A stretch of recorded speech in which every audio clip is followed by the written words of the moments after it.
जननायक कर्पूरी ठाकुर जी की 94वीं जयंती समारोह है। पहले तो जयंती समारोह में उनके चरणों में श्रद्धासुमन अर्पित करते हैं और जननायक कर्पूरी ठाकुर जी सादगी के प्रतीक के रूप में जाने जाते हैं। आज उनके आदर्श पर चलने की आवश्यकता है। उनके जीवनी एक अलग है कि एक गरीब परिवार में जन्मे हुए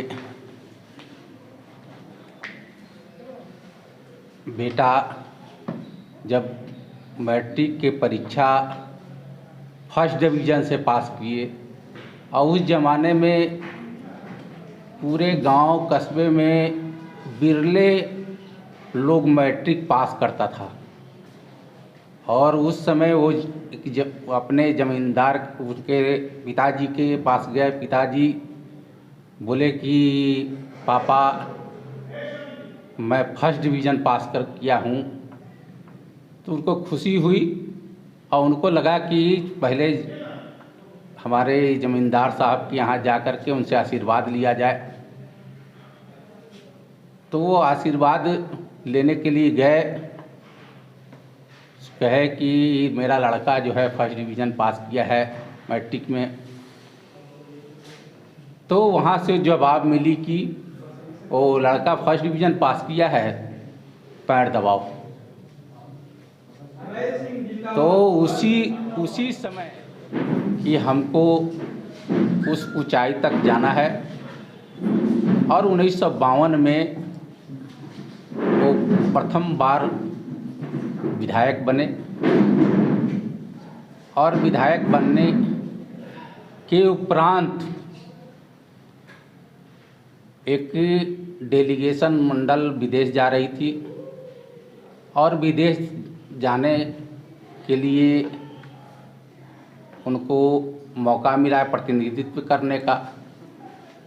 वो ऑस्ट्रेलिया और यूरोप गए और उस समय उनके पास कोट नहीं था तो उधार कोट ले करके और विदेश गए। वहाँ जब ऑस्ट्रेलिया में तो ठंड कम पड़ती है, यूरोप में तो ठंडा बहुत है। तो वहाँ के राजा जो वो इनको देख करके और वहीं उनको नया कोट देने का काम किया। और मैं कहने का मतलब कि इतनी सादगी थी उनको कि 2 बार मुख्यमंत्री रहे, 1 बार विपक्ष के नेता रहे और अपना घर तक नहीं था, एक झोपड़ी घर था। तो आज के डेट में भी वो प्रासंगिक है। उनका सबसे बड़ा चीज़ है कि वो मंडल कमीशन आज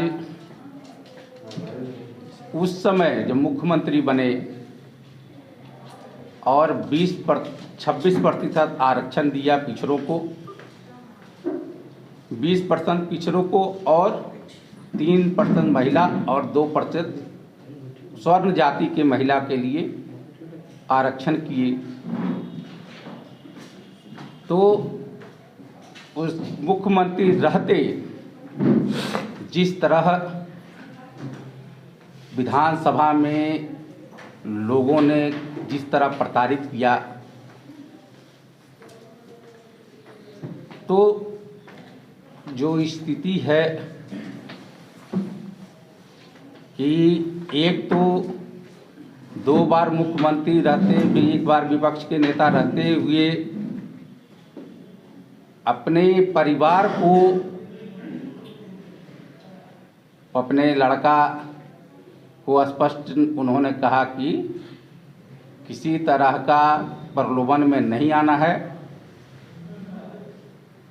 तो उनकी जो विचार थी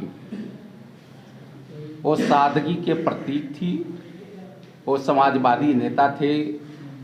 वो लोहिया आपके लोकनायक जयप्रकाश नारायण बदलुमिये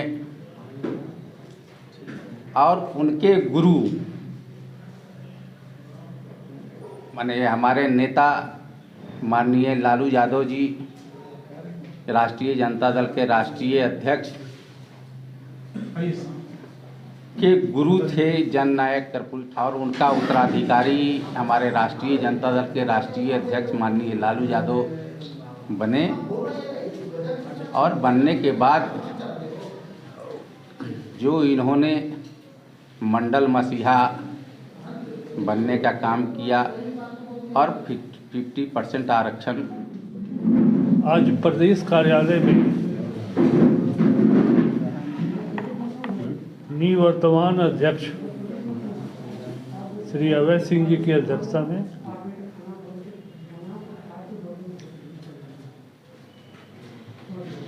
हम कर्पूरी ठाकुर जी के इस समारोह को मना रहे हैं।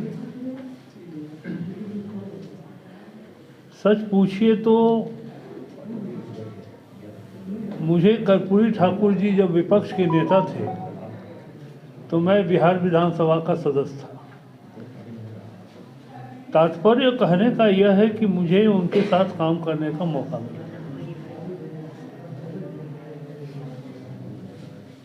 कर्पूरी ठाकुर जी एक अद्भुत संसदीय प्रक्षेत्र के प्रणेता थे। तो विधानसभा परिसर के जिस जगह हम लोग होते थे, माइक पर उनकी आवाज़ सुनकर के हम लोग दौड़े दौड़े सभा के अंदर जाते थे। ये टंकार उनकी आवाज़ में थी।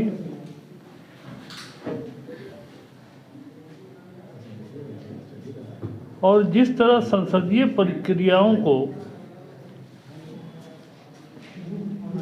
वह बहुत ही गंभीरता से जानते थे,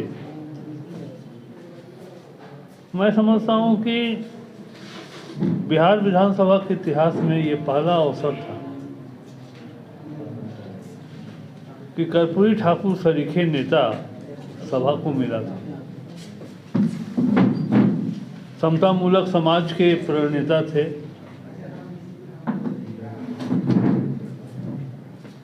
और निडर निर्भीक राजनेता थे। उन दिनों हम कांग्रेस में हुआ करते थे, लेकिन किसी बात से बिना डरे, बिना किसी भय के वो राज्य से संबंधित विषयों को जिस तरह विधानसभा के पटल पर रखते थे, मिसाल है साहब, मिसाल है। ऐसा जननेता नहीं मिलेगा। और मैं आज इस कार्यक्रम के माध्यम से झारखंड वासियों को यह संदेश देना चाहता हूं कि कर्पूरी ठाकुर जी के विचार झारखंड के वर्तमान राजनीतिक और सामाजिक परिवेश में बहुत ही महत्वपूर्ण है। झारखंड को आत्मसात करना चाहिए और हम राष्ट्रीय जनता दल के कार्यकर्ताओं की भी ये जिम्मेवारी बनती है कि उनके विचारों को गांव-गांव तक पहुंचाएं। लालू जी सच पूछिए तो कर्पूरी ठाकुर जी के विचारों को इतना आगे लेकर चले कि जो प्रेरणा उन्हें मिली वो कर्पूरी ठाकुर जी से ही मिली। और कर्पूरी ठाकुर जी ने उनकी सोच के दिशा में कदम उठाए।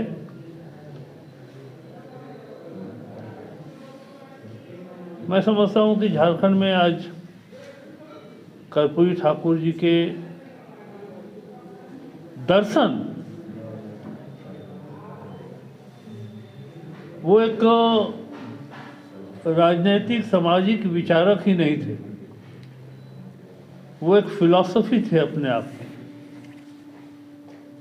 उनके दर्शन को न सिर्फ आत्मसात करने की आवश्यकता है, बल्कि पूरे झारखंड के कोने कोने तक उनके दर्शन को पहुंचाने की आवश्यकता है।